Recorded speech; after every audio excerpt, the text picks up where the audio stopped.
இதன் உருவுமை கொலமிகு கரியது வடிகொடு தனதடி வழிபடும் அவரிடர் கடி கணபதி வர அருளின் மிகக்குடை வடிவினர் பயில் வழி வளமுறை இறையே.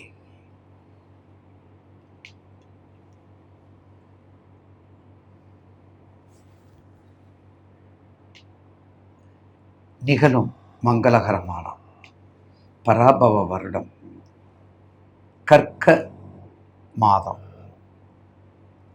ஆஷாட மாதம் ஆடி மாதம் 16ஆம் நாள் சனிக்கிழமை திருதிய திதியும் சதய நட்சத்திரமும் சித்தயோகமும் கூடிய சுபயோக சுபதனத்தில் அள்ளி கொடுக்கின்ற ஆகஸ்ட் மாதத்தை பற்றி இப்போது பேரன்புக்குரிய மாதாந்திர ஜோதிட நிர்வாகத்திற்கும் வணக்கத்துக்கும் மரியாதைக்கும் உரிய கண்மணியகத்தில் என்ற நேயர் பெருமக்கள் பாதம் பணிந்து அள்ளி கொடுக்கின்ற ஆகஸ்ட் மாதம் இந்த மாதத்தினுடைய பலனை பற்றி உங்களுக்கு இப்போது பதிவு செய்வோம்.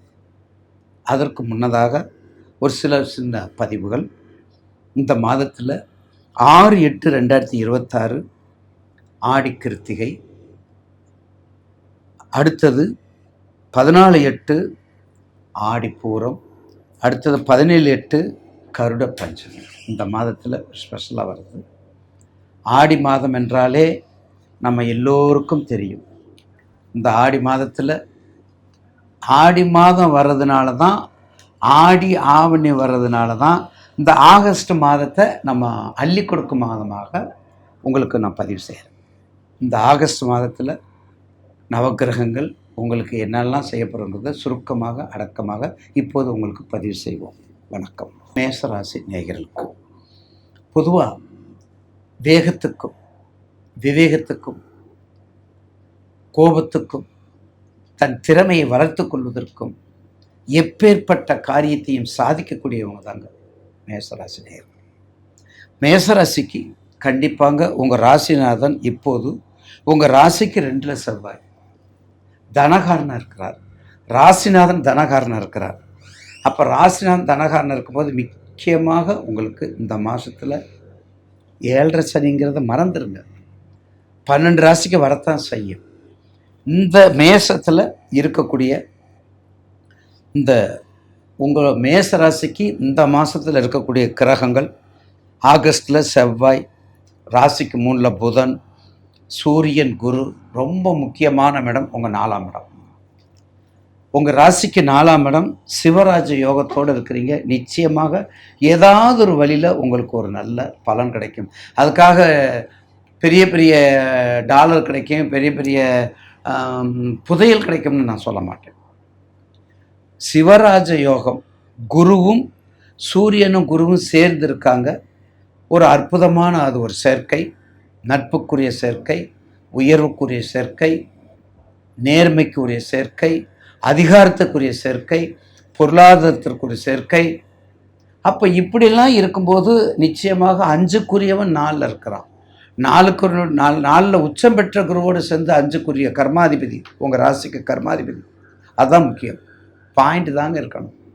உங்கள் ராசிக்கு 5க்குரிய சூரியன் 4க்குரிய இடத்துல சூரியன் குரு உச்சம் பெற்றோடு இருக்கார்.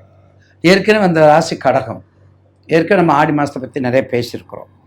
ஏற்கனவே அப்போ எப்படி இருக்கு பாருங்க. அப்போ சந்திரன் எங்கே இருப்பார் பாருங்க, சதயத்தில் சந்திரன். அதை விட்டுருங்க. மேசராசிக்கு 4ஆம் இடம் மதிப்பு கொடுக்கக்கூடியது, வணக்கத்தை கொடுக்கக்கூடியது, வாழ்த்துக்களை கொடுக்கக்கூடியது.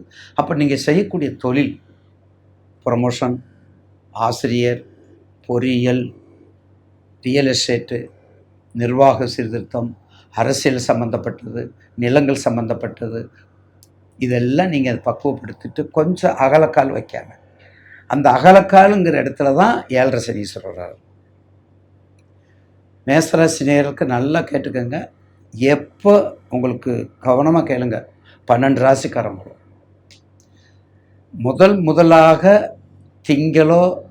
திங்கள்லேருந்து ஞாயிறுலேருந்து, என்ன சொல்லப்போனால் ஞாயிற்றுக்கிழமையிலேருந்து ஞாயிறு, திங்கள், செவ்வாய், புதன், வியாழன், வெள்ளி வரையும் நீங்கள் இங்கே சாமி கும்பிட்றீங்களோ இல்லையோ, கோயிலுக்கு போகிறீங்களோ இல்லையோ, குலதெய்வம் கோயிலுக்கு போகிறீங்களோ இல்லையோ, ஆனால் சனிக்கிழமை, வாரத்தில் சனிக்கிழமை ஒரு நாள் சனி ஓரையில் சனீஸ்வரனுக்கு காகத்திற்கு அன்னமிட்டு, காகத்திற்கு சாதம், தயிர், பச்சடி, எள்ளு, நல்லெண்ணெய் ஊற்றி கிளறி சூடாக வச்சுட்டு அவருடைய காயத்ரி மந்திரம், மூல மந்திரத்தை கூறி சனிக்கிழமை தோறும் கிட்டத்தட்ட 108 சனிக்கிழமை செய்தால் மீதி இருக்கின்ற ஞாயிறிலிருந்து வெள்ளிக்கிழமை வரை இருக்கக்கூடிய நன்மைகள் எல்லாம் உங்களுக்கு வந்து சேரும்.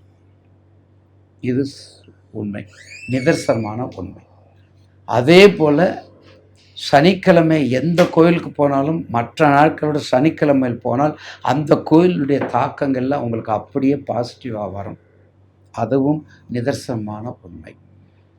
மூன்றாவது, எத்தனை குலதெய்வத்துக்கு எத்தனை தெய்வங்கள் 33 கோடி தேவர்கள் இருக்கக்கூடிய 274 சிவ ஆலயங்கள், 108 வைணவ ஆலயங்கள், அப்படியெல்லாம் போகக்கூடிய ஆலயங்களுக்கெல்லாம் நீங்கள் வழிபாடு கூட்டு பிரார்த்தனை செய்வதற்கு அடிப்படை காரணம் யாருன்னா குலதெய்வம். அதுவும் சனிக்கிழமை செய்தால் குலதெய்வத்தை கும்பிட்டாதான் நீங்கள் வைணவ கோயிலுக்கும் போக முடியும், சைவ கோயிலுக்கும் போக முடியும்.